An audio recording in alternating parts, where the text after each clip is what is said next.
इस कहानी की शुरुआत में हमें आज से 20,000 साल पहले का दृश्य दिखाया जाता है, जहां ताऊ नाम का एक आदमी अपने कबीले के साथ शिकार पर आया था ताकि ये लोग सर्दियों का खाना इकट्ठा कर सकें। तभी इन्हें जंगली भैंसों का एक झुंड दिखाई दिया और ये देखकर ताऊ ने अपने लोगों से हमले के लिए तैयार रहने को कहा। अब ये लोग धीरे धीरे उन जंगली भैंसों के करीब पहुंचे और मौका पाते ही इन लोगों ने उन पर हमला कर दिया। अब यहाँ तक तो सब कुछ ठीक था, पर तभी अचानक से उनमें से एक भैंसा ताऊ के बेटे केड़ा के पीछे पड़ गया।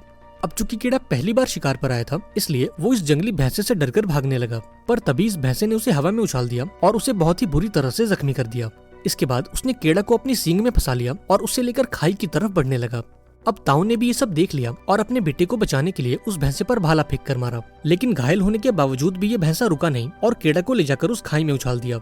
अब यहाँ ये कहानी फ्लैशबैक में जाती है और हमें एक हफ्ते पहले का दृश्य दिखाया जाता है, जब कबीले के लोग शिकार पर जाने की तैयारी कर रहे थे और अपने लिए अलग अलग किस्म के हथियार बना रहे थे।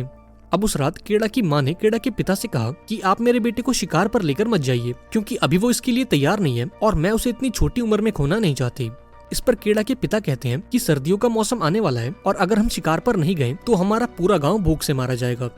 अब अगली सुबह ताऊ कबीले के लोगों को लेकर शिकार पर निकल गया और काफी देर तक चलने के बाद ये सभी पत्थर से बने एक स्मारक तक पहुंचे, जिन्हें इनके पूर्वजों की याद में बनाया गया था। इस कबीले का एक रिवाज है जिसके अनुसार अगर कोई शिकार के दौरान मारा जाता है तो कबीले के लोग उसकी याद में एक पत्थर का स्मारक बनाते हैं। यहाँ ताऊ और उसके साथी आगे बढ़ ही रहे थे कि तभी इनकी मुलाकात एक दूसरे कबीले से होती है। अब इस कबीले के लोग भी शिकार पर निकले थे, इसलिए इन सभी ने एक साथ आगे बढ़ने का फैसला किया। अब उस शाम इन सभी ने मिलकर एक जंगली सुअर को पकड़ा और इस सुअर को मारने की जिम्मेदारी केड़ा को दी गई। अब केड़ा ने आज तक एक मच्छर नहीं मारा, तो इस सुअर को मारना तो बहुत बड़ी बात थी। ये देखकर ताऊ काफी निराश हुआ और केड़ा को समझाया कि अगर ऐसा ही चलता रहा तो तुम कभी इस कबीले के सरदार नहीं बन पाओगे और मुझे ना चाहकर भी तुम्हारी जगह किसी और को देनी होगी। अब जब रात हुई तो ये सभी आग जलाकर उसके पास बैठ गए और अपने शिकार को पकाकर खाने लगे, लेकिन तभी इन्हें किसी जंगली जानवर की आवाज सुनाई दी, जिसे सुनकर ताऊ ने सभी को सावधान रहने को कहा।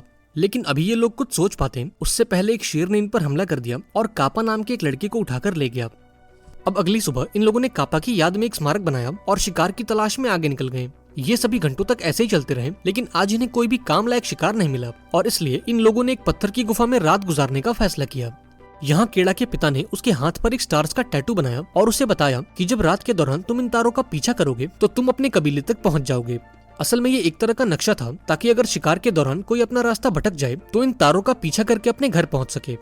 अब अगली सुबह ये लोग दोबारा से शिकार की तलाश में निकल गए और थोड़ी दूर चलते ही इन्हें कुछ जंगली भैंसों के पैरों के निशान दिखाई दिए।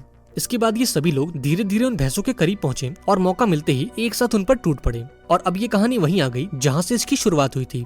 एक भैंसे ने केड़ा को बुरी तरह से जख्मी कर दिया और उसे इस बड़ी सी खाई में उछाल दिया। यहाँ कबीले के लोगों को लगा कि केड़ा खाई में गिरकर मर चुका होगा, लेकिन जब उन्होंने पास जाकर देखा तो वो अभी भी एक चट्टान के सहारे लटका हुआ था। लेकिन अभी ये लोग उसे बचा पाते कि तभी केड़ा का हाथ फिसल गया और वो नीचे खाई में जाने लगा, पर खुशकिस्मती से वो सीधा खाई में नहीं गिरा और पत्थरों से टकराता हुआ एक चट्टान पर जाकर बेहोश हो गया। ये देखकर ताऊ अपने बेटे को बचाने के लिए नीचे जाने लगा, लेकिन कबीले के बाकी लोगों ने उसे ऐसा करने से रोक लिया। उन्होंने ताऊ को समझाया कि अब इन सब का कोई फायदा नहीं है, क्योंकि इतनी ऊंचाई से गिरने के बाद किसी का भी बच पाना इम्पॉसिबल है। हालांकि ताऊ ने इन बातों पर ध्यान नहीं दिया और चट्टान के किनारे बैठकर अपने बेटे को आवाजें लगाने लगा। देखते ही देखते रात हो गई, लेकिन केड़ा को अब तक होश नहीं आया और इसलिए ताऊ ने भी ये मान लिया कि अब उसका बेटा इस दुनिया में नहीं है।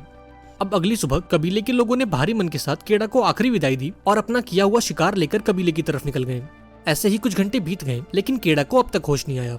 इसी बीच एक गिद्ध की नजर केड़ा पर पड़ी और वो उसे मरा हुआ समझकर उसके पास आ गया, लेकिन जैसे ही उसने केड़ा को खाना शुरू किया, केड़ा फौरन होश में आ गया और एक ही झटके में उस गिद्ध की गर्दन पकड़कर उसे नीचे फेंक दिया। अब खुद को इस चट्टान पर देखकर केड़ा काफी घबरा गया और चीख चीख कर मदद की गुहार लगाने लगा, लेकिन जल्द ही उसे एहसास हो गया कि यहाँ उसकी मदद के लिए कोई नहीं है। अब केड़ा ऐसे तो मरना नहीं चाहता था, इसलिए उसने हिम्मत करके उस चट्टान पर चढ़ाई करनी शुरू कर दी। काफी कोशिश के बाद वो थोड़ा ऊपर तो आया, लेकिन अब यहाँ से आगे जाने का कोई रास्ता नहीं था। पर इसके बावजूद भी केड़ा ने हार नहीं मानी और अपनी पूरी जान लगाकर उस चट्टान के सहारे लटका रहा। अब यहाँ उसकी किस्मत ने साथ दिया और बहुत जल्द वहाँ जोरदार बारिश होने लगी। इस मूसलाधार बारिश ने उस बड़ी सी खाई को एक नदी में बदल दिया और ये देखकर केड़ा के दिमाग में एक आइडिया आया। अब चूंकि केड़ा को तैरना आता था, इसलिए उसने पानी की गहराई का अंदाजा लगाया और हिम्मत करके नीचे कूद गया, लेकिन वो पानी में गिरते ही बेहोश हो गया और जब अगली सुबह उसे होश आया तो वो एक नदी के किनारे पर पड़ा हुआ था। अब केड़ा जिंदा तो बच गया था, लेकिन उसके पाँव की हालत इतनी खराब थी कि वो उसे ठीक से हिला तक नहीं पा रहा था। दरअसल इतनी ऊंचाई से गिरने के चलते उसके पाँव की हड्डी खिसक चुकी थी और उसका पाँव पूरी तरह से सूज चुका था। अब केड़ा ने हिम्मत करके अपने पैर को पत्थरों के बीच फंसाया और अपनी उस हिली हुई हड्डी को ठीक किया। इसके बाद उसने एक लकड़ी को यूज करके अपने पैर को सहारा दिया और फटाफट से उस चट्टान के ऊपर पहुंचा जहां से वो नीचे गिरा था। ऊपर पहुंचकर जब उसने अपने नाम का स्मारक देखा तो वो पूरी तरह से टूट गया और फूट फूट कर रोने लगा। तभी उसने कुछ अजीब सी आवाजें सुनी और जब उसने पीछे मुड़कर देखा तो उसकी नजर भेड़ियों के एक झुंड पर गई। अभी वो कुछ सोच पाता कि तभी इन भेड़ियों ने उस पर हमला कर दिया और तेजी से उसकी तरफ बढ़ने लगे। अब अपनी जान बचाने के लिए केड़ा पास के एक पेड़ पर चढ़ने लगा, पर तभी इनमें से एक भेड़िया उसके पैर को पकड़कर नीचे खींचने लगा। ये देखकर केड़ा ने फौरन अपना हथियार निकाला और इस भेड़िए पर वार करके इसे जख्मी कर दिया। इसके बाद वो पेड़ के ऊपर चढ़ गया और भेड़ियों के जाने तक इसी पेड़ पर रहने का फैसला किया। अब देखते ही देखते रात हो गई, लेकिन ये भेड़िए अब भी यहाँ से जाने के लिए राजी नहीं थे। यहाँ केड़ा के पास कोई और चारा नहीं था, इसलिए उसने पूरी रात इस सूखे हुए पेड़ पर गुजार दी। अगली सुबह उसने देखा कि वो घायल भेड़िया तो वहीं मौजूद है, लेकिन उसके बाकी साथी वहाँ से जा चुके हैं। अब सबसे पहले केड़ा ने अपने चाकू से एक हथियार बनाया ताकि वो उस घायल भेड़िए को मार सके, क्योंकि केड़ा ये जानता था कि अगर उसने इस भेड़िए को नहीं मारा तो ये भेड़िया उसे मार देगा। इसके बाद वो नीचे आया और इस भेड़िए को मारने के लिए आगे बढ़ा, लेकिन जब उसने इसकी आंखों में देखा तो उसे इस घायल भेड़िए पर तरस आ गया और उसने उसे मारने का मन बदल दिया। हालांकि वो इस भेड़िए को ऐसे खुला नहीं छोड़ सकता था, इसलिए उसने इसके मुंह को एक रस्सी से बांध दिया और उसे कंधे पर उठाकर आगे बढ़ने लगा। अब सारा दिन चलने के बाद ये दोनों एक छोटी सी गुफा में पहुंचे, जहां इन दोनों ने जैसे तैसे करके अपनी रात गुजारी। अगली सुबह केड़ा ने कुछ जड़ी बूटियों को इकट्ठा किया और उन्हें पीसकर अपने घाव पर लगा लिया। इसी बीच जब केड़ा पानी पी रहा था तब इस भेड़िए ने अपने मुंह पर बंधी हुई रस्सी को खोल दिया। अब ये देखकर पहले तो केड़ा थोड़ा घबरा गया, लेकिन फिर उसने खुद को शांत किया और इस भेड़िए को पानी देने के लिए आगे बढ़ा।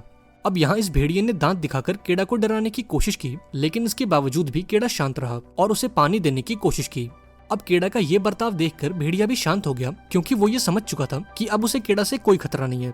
इसके बाद केड़ा ने भेड़िए की चोट पर लगे कीड़ों को साफ किया और उस पर जड़ी बूटियों का लेप लगा दिया। अब उस शाम केड़ा ने एक खरगोश का शिकार किया और उसे पकाने के लिए गुफा में आग जलाने लगा। इस दौरान भेड़िए ने उससे वो खरगोश छीनने की कोशिश की, लेकिन केड़ा ने उसे डराकर शांत कर दिया और खुद को ताकतवर दिखाने के लिए वो उस खरगोश को कच्चा ही खाने लगा। ये देखकर वो भेड़िया भी डर गया और चुपचाप जाकर एक कोने में बैठ गया। अब उस रात केड़ा को खाना खाकर काफी राहत मिली, क्योंकि पिछले कई दिनों से उसने कुछ नहीं खाया था। यहाँ उसने भेड़िए को भी थोड़ा खाना दिया और ये भेड़िया भी किसी पालतू कुत्ते की तरह चुपचाप वो खाना खाने लगा।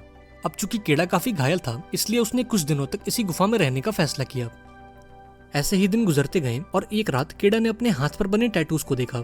ये देखकर उसे अपने घर की याद आने लगी और उसने बर्फ गिरने से पहले अपने घर वापस लौटने का फैसला किया। अब अगली सुबह केड़ा अपने घर के लिए रवाना होता है और उस भेड़िए से अपने परिवार के पास जाने को कहता है, लेकिन जब काफी कोशिशों के बाद भी ये भेड़िया नहीं हिला तो केड़ा ने अकेले ही आगे बढ़ने का फैसला किया। अब थोड़ा आगे जाते ही केड़ा ने ये नोटिस किया कि कोई उसका पीछा कर रहा है, और जब उसने पीछे मुड़कर देखा तो ये कोई और नहीं बल्कि वो भेड़िया ही था। यहाँ केड़ा ने एक लकड़ी फेंककर उस भेड़िए को डराने की कोशिश की, लेकिन डर के भागने के बजाय वो भेड़िया उस लकड़ी को अपने मुंह में दबाकर केड़ा के पास आ गया। इस भेड़िए को बनना तो एक कुत्ता ही था, लेकिन फैमिली प्रेशर के चलते बेचारा भेड़िया बन गया। खैर, अब थोड़ा आगे जाते ही इन दोनों की नजर कुछ जंगली सूअरों पर पड़ी और ये देखते ही भेड़िया उनका शिकार करने के लिए उनकी तरफ भागा। अब भेड़िए से बचने के लिए ये सूअर केड़ा की तरफ भागे, लेकिन उनको मारने के बजाय केड़ा उनसे डरकर बैठ गया और ये सूअर यहाँ से भाग निकले। यहाँ ये भेड़िया केड़ा से काफी निराश हुआ, क्योंकि उसके चलते आज रात इन दोनों को भूखा सोना पड़ेगा। हालांकि बहुत जल्द इन दोनों में दोबारा से दोस्ती हो गई और केड़ा ने इसका नाम अल्फा रखा। अब उस शाम अल्फा को एक छोटा सा खरगोश दिखा और इस बार उसने कोई गलती नहीं की। उसने खरगोश का शिकार किया और रात को इन दोनों ने साथ मिलकर खाना खाया। अब जब सोने की बारी आई तो अल्फा केड़ा से चिपक कर सो गया ताकि इन दोनों को ठंड न लगे। ऐसे ही दिन गुजरते गए और ये दोनों एक साथ अपने मंजिल की तरफ बढ़ते रहे। अगले कुछ दिनों में केड़ा अल्फा की मदद से शिकार करना भी सीख गया और देखते ही देखते इन दोनों की दोस्ती और गहरी होती गई। ऐसे ही कुछ दिन और गुजर गए और अब चारों तरफ सर्दियों का मौसम आ चुका था। सर्दियों में यह पूरा इलाका बर्फ की एक सफेद चादर से ढक गया और चारों तरफ बर्फीली हवाएं चलने लगी, लेकिन इसके बावजूद भी केड़ा और अल्फा ने हार नहीं मानी और अपने घर की ओर बढ़ते रहे। इस बर्फीले मौसम में भी ये दोनों जैसे तैसे करके शिकार ढूंढ ही लेते और उसे खाकर जिंदा बचे रहते। अब एक दिन चलते चलते केड़ा के पैर के नीचे की बर्फ टूट गई और वो सीधा पानी में जा गिरा। दरअसल ये एक छोटा सा लेक था जो सर्दियों के कारण बर्फ में जम चुका था। यहाँ केड़ा ने ऊपर आने की काफी कोशिश की, लेकिन उसे बाहर निकलने का रास्ता नहीं मिल रहा था। इधर अल्फा ने बर्फ को तोड़कर अपने दोस्त को बाहर निकालने की सोची, लेकिन इस बेचारे का वजन इतना नहीं था कि वो बर्फ की इस मोटी सी परत को तोड़ सके। अब जब केड़ा को रास्ता नहीं मिला तो उसने फटाफट से अपना चाकू निकाला और अंदर से बर्फ को तोड़ने लगा। काफी कोशिशों के बाद आखिर केड़ा ने बर्फ को तोड़ ही लिया और अल्फा की मदद से पानी से बाहर आ गया। इसके बाद उसने फटाफट से अपने कपड़े उतारे और पास में आग जलाकर खुद को गर्म किया। इन दोनों ने आज की रात यहीं गुजारी और अगली सुबह अपने सफर को कंटिन्यू किया। कुछ घंटों तक चलने के बाद केड़ा की नजर टेंट के बाहर बैठे एक आदमी पर पड़ी, जिसे देखकर वो काफी खुश हो गया। लेकिन जब उसने पास जाकर देखा तो उसकी ये सारी खुशी फौरन गायब हो गई, क्योंकि ये आदमी ठंड से जमकर मर चुका था। इसके बाद केड़ा ने इस आदमी से वो तीर और धनुष ले लिया और अल्फा को लेकर आगे चल दिया। ये दोनों काफी देर तक ऐसे ही चलते रहे, लेकिन थोड़ी देर बाद एक और मुसीबत ने दस्तक दे दी। इन दोनों का सामना जंगली कुत्तों के एक झुंड से हुआ, जिन्होंने इनको देखते ही इन पर हमला कर दिया। अब इन कुत्तों से बचने के लिए ये दोनों फटाफट से एक गुफा के अंदर घुस गए और घात लगाकर कुत्तों का इंतजार करने लगे। लेकिन जब इन्हें कोई हलचल दिखाई नहीं दी तो ये दोनों रिलैक्स होकर वहीं बैठ गए। पर ये इस बात से अनजान थे कि जिस गुफा में ये मौजूद हैं वो एक आदमखोर तेंदुए की है। अभी ये दोनों कुछ सोच पाते कि तभी इनके सामने एक ब्लैक पैंथर आ गया और उसने केड़ा को देखते ही उस पर हमला कर दिया। लेकिन हर बार की तरह इस बार भी अल्फा बीच में आ गया और केड़ा को इस तेंदुए से बचाने की कोशिश की। पर ये तेंदुआ साइज में काफी बड़ा था और वो अल्फा पर भारी पड़ रहा था। ये देखकर केड़ा ने वो तीर और कमान निकाला और हिम्मत करके उस तेंदुए पर एक तीर छोड़ दिया। लकीली केड़ा का तीर बिल्कुल निशाने पर लगा और तीर लगते ही वो तेंदुआ जमीन पर गिर गया। इसके बाद केड़ा ने अल्फा के जख्मों को साफ किया और उस पर जड़ी बूटियों का लेप लगाया। केड़ा अल्फा का शुक्रगुजार था, क्योंकि इस सफर में न जाने कितनी बार अल्फा ने उसकी जान बचाई थी और इसलिए वो अल्फा को अपने साथ घर ले जाना चाहता था। अगली सुबह इन दोनों ने दोबारा से अपने सफर को कंटिन्यू किया और धीरे धीरे आगे बढ़ते रहे। कई घंटों तक चलने के बाद आखिर में केड़ा को वो स्मारक दिखाई दिया जिन्हें हमने मूवी की शुरुआत में देखा था, और इसका मतलब ये था कि अब ये दोनों अपनी मंजिल के काफी करीब हैं। ये देखकर केड़ा काफी खुश हुआ और आगे बढ़ना जारी रखा। लेकिन इसी बीच अल्फा जमीन पर गिर गया, क्योंकि अपने जख्मों के चलते वो काफी कमजोर हो चुका था। ये देखकर केड़ा समझ गया कि अब अल्फा अपने पैरों पर नहीं चल पाएगा, इसलिए उसने अल्फा को अपनी गोद में उठा लिया और धीरे धीरे आगे बढ़ने लगा। आखिरकार उसकी ये मेहनत रंग लाई और एक जगह पर पहुंचकर उसे दूर से अपनी बस्ती दिखाई दी। इतने दिनों बाद अपनी बस्ती को देखकर केड़ा की खुशी का तो ठिकाना नहीं था। इसके बाद वो फटाफट से अपनी बस्ती में पहुंचा, जहां पहुंचते ही वो जमीन पर गिर गया। अब जब केड़ा के माता पिता ने उसे देखा तो उनके पैरों तले जमीन खिसक गई और उन्होंने फौरन केड़ा को अपने गले से लगा लिया। यहाँ केड़ा ने ताऊ से कहा कि वो किसी भी हालत में अल्फा को जिंदा बचा लें, और इतना कहते ही वो बेहोश हो गया। कुछ घंटों बाद जब केड़ा को होश आया तो वो अपने घर के अंदर मौजूद था और अल्फा भी उसके बगल में लेटा हुआ था। यहाँ उसे ये बात पता लगी कि अल्फा ने कुछ छोटे बच्चों को जन्म दिया है। इसका मतलब ये था कि अल्फा एक मादा भेड़िया है और इस पूरे सफर के दौरान वो पेट से थी। इसके बावजूद भी उसने हर कदम पर केड़ा का साथ दिया और ना जाने कितनी बार उसकी जान बचाई। ये जानकर केड़ा के दिल में अल्फा के लिए प्यार और बढ़ गया और उसने अल्फा को गले से लगा लिया। आई होप आपको ये कहानी पसंद आई होगी। अगर वीडियो अच्छी लगी हो तो इसे लाइक कर देना और चैनल को भी सब्सक्राइब कर देना। मिलते हैं अगली वीडियो में, पर तब तक के लिए be safe and keep chilling.